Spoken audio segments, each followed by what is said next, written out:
Hello everyone, welcome to Movius classes. आज हम लोग क्लास 8 के चैप्टर 1 रिसोर्सेज का पार्ट 2 देखने वाले हैं।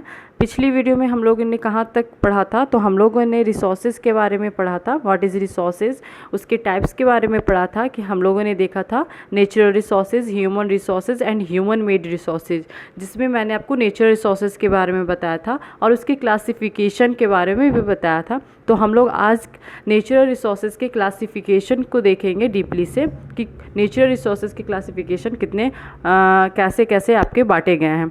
तो level of development and use के पर्सपेक्टिव से हमारा जो नेचुरल रिसोर्सेज है वो 2 पार्ट्स में डिवाइड है, जो कि क्या आपका एक्चुअल और एक है क्या आपका पोटेंशियल। तो डेवलपमेंट के पर्सपेक्टिव से नेचुरल रिसोर्सेज को देखेंगे तो एक्चुअल रिसोर्सेज है क्या वो देखते हैं।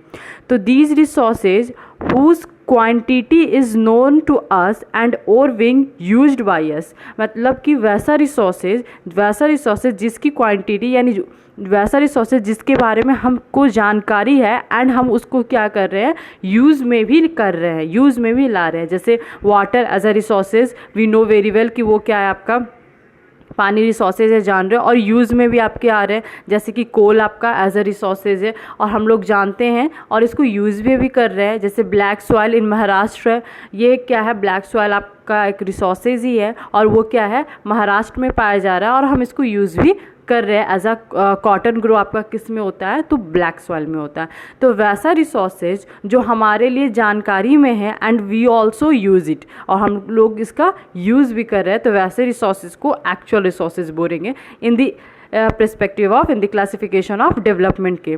फिर आगे है पोटेंशियल रिसोर्सेज किस में आएंगे, तो those resources whose entire quantity is not known to us and these are not used entirely of present, means वैसा रिसोर्सेज जिसके बारे में हम लोग को जानकारी ही नहीं है, मीन्स वो रिसोर्सेज एग्जिस्ट है हमारे इन्वायरमेंट में, यानी इन्वायरमेंट में वैसे रिसोर्सेज हैं, लेकिन how to use at resources यानी उसको रिसोर्सेज के तरीके पे कैसे यूज़ करें, उससे कैसे हम प्रॉफिट गेन कर सके उस रिसोर्सेज को यूज़ करके, वो हम लोग को अभी तक पता नहीं है, या अभी तक हम उस चीज़ को यूज़ यानी एट प्रेजेंट उस चीज़ को यूज़ नहीं कर पाए हैं। तो वैसे सारे रिसोर्सेज को क्या हम डालते हैं, पोटेंशियल रिसोर्सेज में। जैसे कि विंड एंड सोलर एनर्जी, हम लोग जान रहे हैं कि विंड और सोलर एनर्जी जो है वो ऑलरेडी एग्जिस्ट करते हैं, हम उसको यूज़ भी करते हैं ऐसा, हमें जितनी जैसे हम विंड है तो एयर है, तो आप बोलोगे विंड का तो यूज़ हो रहा है, तो ऑब्वियसली विंड का यूज़ हो रहा है, लेकिन उसके पास ऐसे बहुत सारे पोटेंशियल है विंड के पास कि वो एज अ रिसोर्सेज और भी अच्छे से कुछ एज अ रिसोर्सेज वो क्या कर सकता है, परफॉर्म कर सकता है, काम कर सकता है रिसोर्सेज, लेकिन हम लोग उससे वो गेन नहीं कर पाए हैं इंटायरली अभी तक, प्रेजेंटली अभी तक हम उस चीज़ को नहीं गेन पाए कि उसका और अच्छे से यूज़ हम क्या कर सकते हैं, उसके बारे में और अच्छे से हम लोग जानकारी नहीं ले पाए। तो वैसे सारे रिसोर्सेज को हम लोग किस में डालेंगे, पोटेंशियल में। समझ में आ गया होगा कि एक्चुअल में क्या होता है, वैसे रिसोर्सेज जो कि हमें जानकारी में भी है और उसका यूज़ भी कर रहे हैं उसके पूरे प्रॉफिट के साथ। एंड पोटेंशियल में कौन से रिसोर्सेज आ जाएंगे, वैसे रिसोर्सेज जिसके बारे में हम जानते ही नहीं अच्छे से और उसके पास जो पोटेंशियल है एज अ रिसोर्सेज का, उसको हम गेन भी नहीं कर पा रहे, या तो अभी तक नहीं कर पाए, इन द फ्यूचर शायद हम लोग उस रिसोर्सेज का यूज़ कर ले, बट प्रेजेंटली वैसा रिसोर्सेज जो कि क्या है अभी यूज़ में नहीं कर पा रहे, जैसे विंड और सोलर एनर्जी। देखिए आगे मैंने लिखा, with the appropriate level of technology they may be used in future. अब यूज़ क्यों नहीं कर पा रहे, तो कुछ टेक्निकल इश्यूज होंगे, कुछ टेक्नोलॉजी की कमी होगी, जिसके कारण क्या कर रहे हैं, आज हम लोग जान रहे हैं कि विंड के पास बहुत सारे ऐसे रिसोर्सेज है, विंड एज अ रिसोर्सेज बहुत ही हेल्पफुल है हमारे लिए, बट हम उससे वो चीज़ यूज़ नहीं कर पा रहे थे। क्यों नहीं कर पा रहे, लैक ऑफ टेक्नोलॉजी। तो इन दी फ्यूचर हो सकता है कि हम लोग क्या कर सकते हैं, उस चीज़ को यूज़ कर ले, किसके हेल्प से, तो टेक्नोलॉजी के हेल्प से। अब on the basis of origin के बेसिस पे हम लोग नेचुरल रिसोर्सेज को 2 पार्ट्स में डिवाइड करते हैं, जो कि क्या आपका बायोटिक और एबायोटिक। तो बायोटिक तो आप लोग जानते ही होंगे कि बायोटिक क्या होता है, तो जितने भी लिविंग थिंग्स होते हैं वो सारे बायोटिक कहलाते हैं, यानी कि बायोटिक रिसोर्सेज में भी वही आ जाएंगे कि जितने भी लिविंग ऑर्गेनिज्म या लिविंग थिंग्स हैं जो कि आपको कहाँ से मिलते हैं, ऑब्वियसली लिविंग थिंग्स कहाँ से, तो हमारे बायोस्फीयर में हम लोग खुद एज अ ह्यूमन भी क्या है, हम लोग एज अ रिसोर्सेज हैं। तो जितने भी लिविंग थिंग्स थिंग्स है वो सारे के सारे क्या हो जाएंगे, बायोटिक रिसोर्सेज हो जाएंगे। जैसे ह्यूमन विंग्स, आपका एग्जांपल मैंने लिखा, yes we are all as a resources, हम लोग क्या हैं, एज अ रिसोर्सेज भी हम लोग ह्यूमन विंग्स होते हैं। फ्लोरा, फाउना एक्सेट्रा, यानी प्लांट्स, एनिमल, आपको फ्लोरा किसको बोलते हैं, प्लांट्स को, फाउना किसको बोलते हैं, एनिमल्स को, तो ये सारे क्या है आपके लिविंग थिंग्स है। तो ये सारे क्या है, ये सारे भी क्या है, रिसोर्सेज है, एज अ रिसोर्सेज बोला जाता है। बायोटिक, ए बायोटिक जस्ट इसका अपोजिट होता है आपका all those thing which are composed of non living are called abiotic. वैसे सारे थिंग्स जो कि क्या से बने हुए होते हैं, नॉन लिविंग थिंग्स से होते हैं, वो सारे के सारे क्या होते हैं, एबायोटिक रिसोर्सेज होते हैं, जो कि क्या हो जाएंगे आपको, रॉक्स हो गए, मिनरल्स हो गए, ये सारे के सारे क्या नेचुरल रिसोर्सेज हैं और एबायोटिक हैं। On the basis of stock, यानी स्टॉक के बेसिस पे भी हम रिसोर्सेज को 2 पार्ट्स में डिवाइड करते हैं, जो कि क्या आपका रिन्यूएबल और नॉन रिन्यूएबल। रिन्यूएबल क्या होगा, those resources which get renewed और रिप्लेनिश्ड क्विकली, यानी कि वैसा रिसोर्सेज जो जल्दी से रिन्यू हो सके, यानी कि दोबारा वो चीज़ क्या कर सके, बन सके, या दोबारा उसकी जगह कोई भी सब्स्टिट्यूट यानी कि रिप्लेस कर सके उस चीज़ को तुरंत से। यानी अभी जैसे आपने खाना, फूड खाया, आप ख़त्म हो गया, तो आप तुरंत क्या कर सकते हो, बाजार जाओगे, उसको रिप्लेस कर दोगे, आप उस चीज़ को वापस से फुलफ़िल कर दोगे। ऐसा थोड़ी है कि खाना इतने लिमिट में था, खाए और ख़त्म हो गया, उसके बाद आपको मिला ही नहीं। तो वैसे रिसोर्सेज जो कि क्या हो सके, तुरंत रिन्यू हो सके, तो वैसे रिसोर्सेज को बोलते हैं रिन्यूएबल रिसोर्सेज। जैसे वाटर, वाटर आप यूज़ करते हो तो ख़त्म थोड़ी हो जाता है, नहीं, रिन्यू होता है वाटर साइकिल के थ्रू, आपका क्या होता है, रिन्यूएबल चलती है। विंड एनर्जी, आपका हवा जैसे होगी, फॉरेस्ट हो गई, ये सारे किस में आ जाएंगे, रिन्यूएबल रिसोर्सेज में हो जाएंगे। नॉन रिन्यूएबल जस्ट इसका अपोजिट हो जाएगा, those resources which have limit stock takes thousand of years to renew if gets exhausted. यानी वैसा रिसोर्सेज जो कि क्या है, लिमिट स्टॉक में, यानी कि ख़त्म हो जाएगा। हम उसको अगर स्टॉक मेरे पास इतना है, हम उसको यूज़ करते जाएंगे तो एक टाइम आएगा कि वो चीज़ स्टॉक क्या होगी, मेरी ख़त्म हो जाएगी। तो उसके ख़त्म होने के बाद ऐसा कोई उसके जगह रिप्लेस नहीं होगा कि उसकी जगह फिर वो कोई चीज़ आ सके, यानी उतना ही तक था मेरा लिमिट।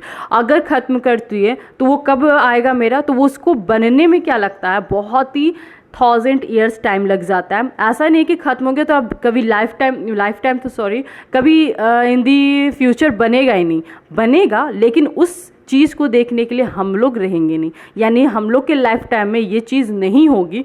इसलिए इसको नॉन रिन्यूएबल में डाला गया है कि वैसा रिसोर्सेज जो कि क्या हो सके, हो जाता है, ख़त्म हो जाता है, उसके बाद उस रिसोर्सेज का कोई भी रिप्लेस या रिन्यूड नहीं हो पाता है। तो वैसे सारे रिसोर्सेज को हम लोग किस में डालते हैं, नॉन रिन्यूएबल। जैसे कोल है आपका, पेट्रोलियम है आपका, ये सारे क्या लिमिटेड स्टॉक में, यानी कि इसको बनने में भी तो 1000 ईयर्स लगे होंगे, तो 1000 ईयर्स लगते लगते ये इस टाइम तक बने होंगे, यानी हमारे प्रेजेंट टाइम तक जो हमें कोल वगैरह मिलता है वो क्या होंगे, पिछले कितने हज़ारों साल से बनकर तैयार होंगे। तो हम लोग अभी इसको देख रहे हैं, अब हम इसको यूज़ कर लिए और एक टाइम आया कि कोल या पेट्रोलियम ख़त्म हो गया, तो क्या होगा, अब इसको बनने के लिए क्या लगेगा, 1000 ईयर्स लग जाएंगे।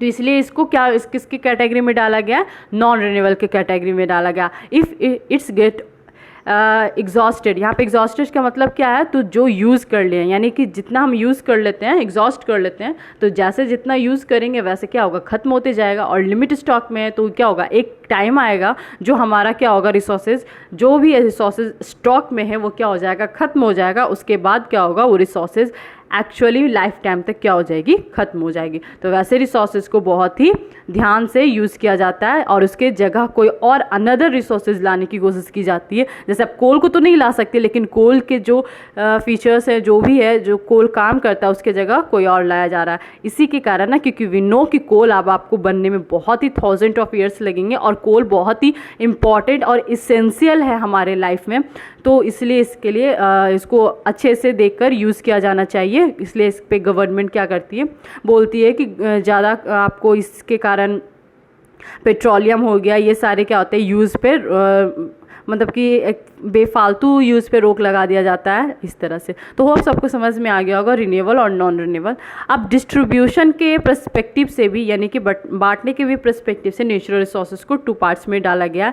क्या है आपका, यूबिक्विटस एंड लोकलाइज्ड। तो हम देखेंगे यूबिक्विटस क्या है आपका, तो resources that are found everywhere, यानी वैसा रिसोर्सेज जो हर जगह मौजूद है, इजीली अवेलेबल हम लोग को मिल जाता है। तो वैसे रिसोर्सेज को हम किस कैटेगरी में डालेंगे, यूबिक्विटियस। जैसे कि एयर, अब ऐसा थोड़ी है कि एयर एक जगह है दूसरी जगह नहीं है, यानी अगर आप इस साइड में रह रहे हो तो मेरे साइड एयर है, तो उस साइड में अगर किसी और अदर साइड में रह रहे हो तो उस साइड एयर नहीं है। तो एयर तो आपके सब जगह है। सनलाइट भी आपको मिल रही है तो वो भी क्या है, सब जगह। तो ये वैसा रिसोर्सेज जो हर जगह आपको मिल जाते हैं इजीली, उसको हम लोग किस कैटेगरी में डालेंगे, डिस्ट्रीब्यूशन के पर्सपेक्टिव से तो यूबिक्विटस के। लोकलाइज्ड में क्या आ जाएगा, resources that are found only in certain places. अब एक जगह सब जगह मिल रहा था तो हम इसको यूबिक्विटस में डाल दिए। लोकलाइज्ड में क्या हो जाएगा, वैसा रिसोर्सेज जो हर जगह नहीं मिलता हो, सर्टेन प्लेसेस में मिलता हो, यानी कोई निश्चित जगह पे मिलता हो। जैसे कॉपर, आयरन, अब हर जगह तो खुदाई करेंगे तो कॉपर नहीं मिल जाएगा ना, तो उसकी क्या होता है, सर्टेन प्लेसेस होते हैं। जैसे गोल्ड, तो गोल्ड के लिए हर जगह कॉपर, आयरन, मेटल्स जितने भी हैं तो वो सारे को निकालने के लिए क्या होते हैं, कोई सर्टेन प्लेस होती है जहाँ हमें लगता है, स्ट्रांगली लगता है कि इस जगह क्या हो सकता है, ये रिसोर्सेज मिल सकती है। तो वैसे रिसोर्सेज को किस में डालेंगे, लोकलाइज्ड में डालेंगे। तो ये तो थी आज की वीडियो आपके क्लासिफिकेशन ऑफ नेचुरल रिसोर्सेज के बारे में, हर एक पॉइंट से पर्सपेक्टिव से, चाहे आपके ऑरिजिन हो, डिस्ट्रीब्यूशन हो, डेवलपमेंट हो या स्टॉक के हो, आपने देख लिया। रिसोर्सेज जैसे समझ में भी आ गया होगा। तो नेक्स्ट वीडियो में आगे इस चैप्टर को बढ़ाऊंगी। तो आज की वीडियो यहीं तक है। Bye, have a nice day.